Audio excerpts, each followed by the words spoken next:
नमस्कार, स्वागत है आप सभी का। आपके साथ मैं हूं पुनीत। खबरों की शुरुआत करेंगे और सबसे पहले महत्वपूर्ण खबर, कर्ज माफी को कांग्रेस अब कैश कराने की तैयारी में है। 23 जनवरी से किसान विजय रथ यात्रा निकालने की पूरी प्लानिंग हो चुकी है और ये रथ यात्रा लगातार चलेगी और 5 मार्च को मनासा में इस यात्रा का समापन होगा। यानी कि करीब 1.5 महीने के आसपास ये यात्रा चलेगी। 1 महीने 10 दिन के आसपास ये यात्रा चलेगी। भोपाल के प्रदेश कांग्रेस कार्यालय से विदिशा होते हुए ये यात्रा निकाली जाएगी। ग्वालियर, चंबल, बुंदेलखंड, मध्य भारत, महाकौशल, विंध्य, निमाड़ से मालवा में एंट्री करेगी और मनासा में जाकर ये रथ यात्रा समाप्त होगी। रंजना हमारी संवाददाता हमारे साथ फोन लाइन पर जुड़ी हुई हैं, उनसे बात करते हैं। रंजना, अब कर्ज माफी को कैश कराने की तैयारी में सरकार आ गई है और इसके लिए जैसे इसके पहले वाली सरकार यात्रा निकाला करती थी, वैसे ही उसी राह पर अब कांग्रेस भी। जी बिल्कुल पुनीत, जो कांग्रेस है सरकार अब रथ यात्रा निकालने जा रही है और जिस तरह से कांग्रेस की सरकार बनी और उन्होंने किसानों से जो वादा किया था कर्ज माफी का, और एक्शन में तुरंत ही मुख्यमंत्री कमलनाथ भी दिखाई देते, उन्होंने तुरंत ही ये फैसला लिया था किसानों की कर्ज माफी का। और अब जो है जनता के बीच में पहुंचने वाली है सरकार और किसानों से बात करेगी। उन्होंने बताया कि किस तरह से उनका कर्ज माफ किया जा रहा है, किस तरह से उन्हें रियायत मिलेगी और जो समस्याएं अगर आती हैं किसानों को तो उन समस्याओं के बारे में भी वो बात करेगी कि कहाँ पर कुछ परेशानियां उन्हें आ रही है और किस तरह से उनकी मुश्किलों को हल किया जाएगा। यही वजह है कि अब विजय रथ यात्रा निकालने के लिए जो है शुरुआत की जा रही है और तमाम जो बड़े नेता हैं वो इस रथ यात्रा में शामिल होंगे, किसानों से मिलेंगे, तमाम लोगों से मिलेंगे और एक तरह से इसे कैश कराने की तैयारी भी कही जा सकती है, क्योंकि कुछ महीनों में ही लोकसभा चुनाव है। तो जाहिर सी बात है कि जिस तरह से अभी सरकार को समर्थन मिला है वही समर्थन लगातार आगे भी बनाए रखने की भी बात सामने आ सकती है। यही वजह है कि अब किसानों के साथ ही साथ तमाम लोगों से भी एक तरह से मिलने की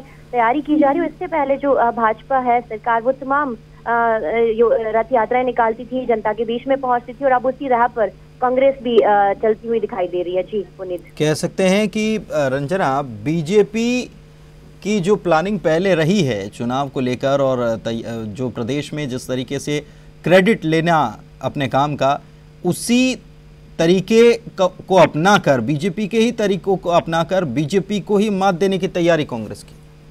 जी बिल्कुल कहा जा सकता है पुनीत, क्योंकि जिस तरह से जो है भाजपा हमेशा ही कांग्रेस को घेरती हुई नजर आती थी, अब उसी फॉर्मेट पर पूरी तरह से कांग्रेस सरकार चलती हुई दिखाई दे रही है। उन्हीं की योजनाओं के जरिए इस तरह से जवाब दे रही है, क्योंकि जिस तरह से जो है भाजपा हमेशा कांग्रेस को घेरने की तैयारी करती रहती थी, जिस तरह से सवाल खड़े किया करती थी उनके तमाम कामों को लेकर, अब वही जो चीजें हैं वो एकदम अलग तरीके से दिखाई दे रही है।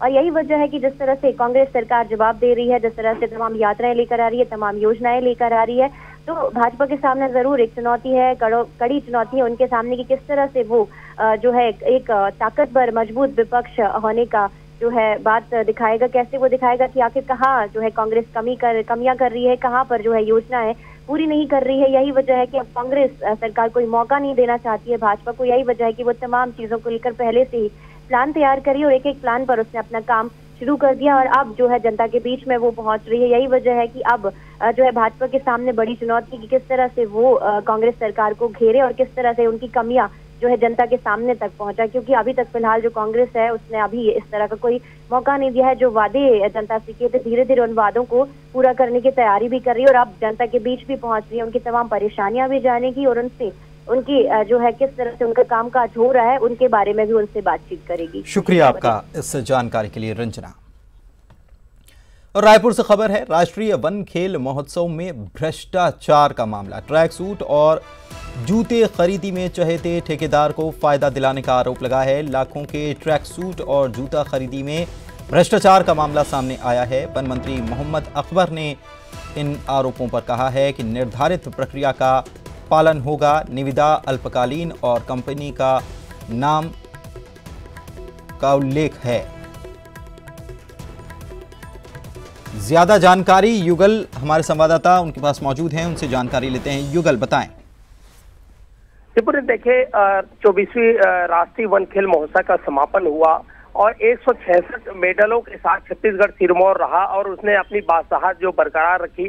उसके जो है आयोजन के समापन होने के बाद अब जिस तरह से भ्रष्टाचार खुद सामने आ रहे हैं, कहीं न कहीं वन विभाग की किरकिरी हो रही है और इसमें जिस तरह के घोटाला हुए हैं, लाखों के घोटाला है। ट्रैक सूट खरीदी की गई है, अल्पकालीन निविदा मंगाया गया था, जबकि जो खेल है वो पहले से निर्धारित था। 4 महीने पहले से तैयारियां चल रही थी विभाग की और जिस हिसाब से अल्पकालिक निविदा मंगाया गया और उसमें एक पर्टिकुलर कंपनी का जिक्र किया गया है, तो अगर वन विभाग के अधिकारी चाहते तो उसकी सीधी खरीदी हो सकती थी कंपनी की, लेकिन एक माध्यम थर्ड पार्टी के माध्यम से पूरे जो है ट्रैक सूट और जूता सहित मोजे की खरीदी की गई है। तो कुल मिलाकर कहा जा सकता है बड़ा ये घोटाला है।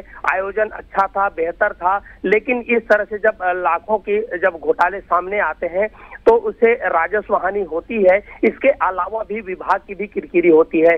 सबसे बड़ी बात यह है कि जो वन मंत्री है उन्होंने कहा है कि निर्धारित प्रक्रियाओं का पालन किया जाएगा और इस मामले की जांच की जाएगी और इसमें जो लाजमी ये है कि पूर्ववर्ती सरकार ने जो जिस तरह से खेल की योजना बनाई थी उसके तहत हुआ है, तो तमाम बिंदुओं पर अब जांच होगी।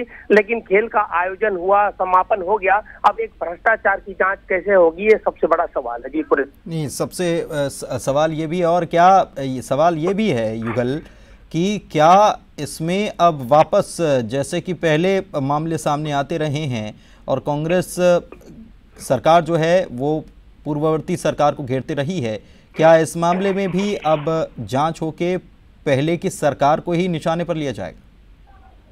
जी देखिए, खेल कब होगा और किन उसके जो समय है उसके निर्धारण है, तमाम रूपरेखा पूर्ववर्ती सरकार द्वारा बनाई गई थी। जो उसकी जो सामग्री की प्रक्रिया है, खरीदी की जो प्रक्रिया है, निविदा वगैरह तमाम पूर्ववर्ती सरकार ने जो आदेश किए थे उनको लेकर के एक इसमें जांच होना है और अभी साफ जो वन मंत्री ने कहा है कि निर्धारित प्रक्रियाओं के तहत इसका निर्धारित प्रक्रियाओं के तहत इस पूरे मामले को देखा जाएगा। शुक्रिया आपका इस जानकारी के लिए युगल।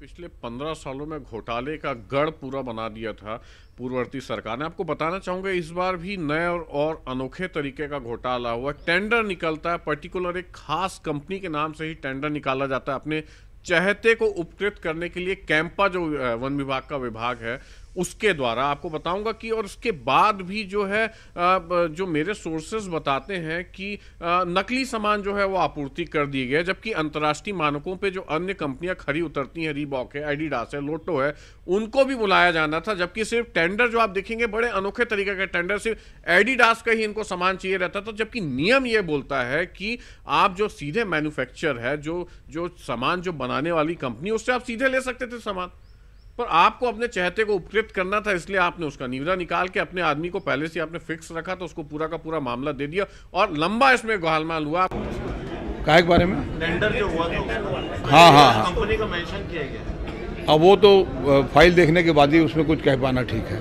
क्योंकि हमारे पहले का है, लेकिन पहले का है, बात का है, यदि जो प्रक्रिया है वो निर्धारित प्रक्रिया का पालन किया जाएगा। मुंगेली से खबर है जहां पर रफ्तार के कहर ने 2 लोगों की जान ले ली। तेज रफ्तार बाइक पेड़ से टकराई है और बाइक सवार 2 युवकों की मौके पर मौत हो गई। शराब पीकर गाड़ी चलाना इनको महंगा पड़ गया। जरहा गांव पुलिस मौके पर पहुंची है और मुंगेली के छतौना गांव की ये घटना है जहां पर रफ्तार का कहर, तेज रफ्तार में नशे की हालत में ये बाइक चला रहे थे, शराब पीकर गाड़ी चला रहे थे। और छत्तीसगढ़ में अब शराबबंदी की बातें भी जहां होने लगी है, वहां पर ये खबर ये बताती है कि शराब की वजह से कितने लोगों की जान जाती है। और यहाँ पर भी यही बात सामने आई कि शराब पीकर तेज़ रफ्तार में गाड़ी चला रहे थे, पेड़ से जा टकराई बाइक और 2 युवक उस पर मौजूद थे, दोनों की मौत हो गई, दर्दनाक मौत हुई है। बाइक पेड़ से जा टकराई, तेज़ रफ्तार में थी और बाइक पर दोनों जो युवक सवार थे, दोनों की मौके पर मौत हो गई। और जशपुर से खबर है जहां पर नाबालिग रेप पीड़ित ने एक बच्चे को जन्म दिया है। अब परिजनों ने आरोपी के खिलाफ मामला दर्ज कराया है। पुलिस ने आरोपी अधेड़ को इस मामले में गिरफ्तार भी कर लिया है।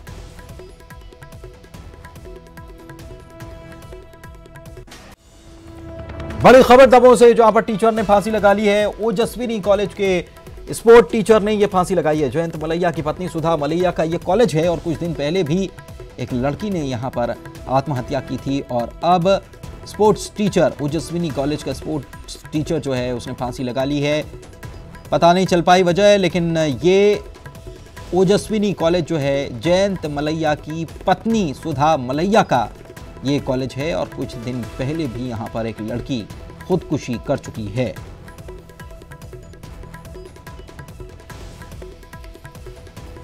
दमोह से खबर, टीचर ने फांसी लगा ली है। स्पोर्ट्स टीचर बताए जाते हैं जिन्होंने फांसी लगाई, वजह पता नहीं चल पाई। ओजस्विनी कॉलेज के स्पोर्ट्स टीचर हैं जिन्होंने ये फांसी लगाई है और ये सुधा मलैया, जयंत मलैया की पत्नी जो हैं, उनका ये कॉलेज है। यहाँ पर पहले भी एक लड़की फांसी लगा चुकी है।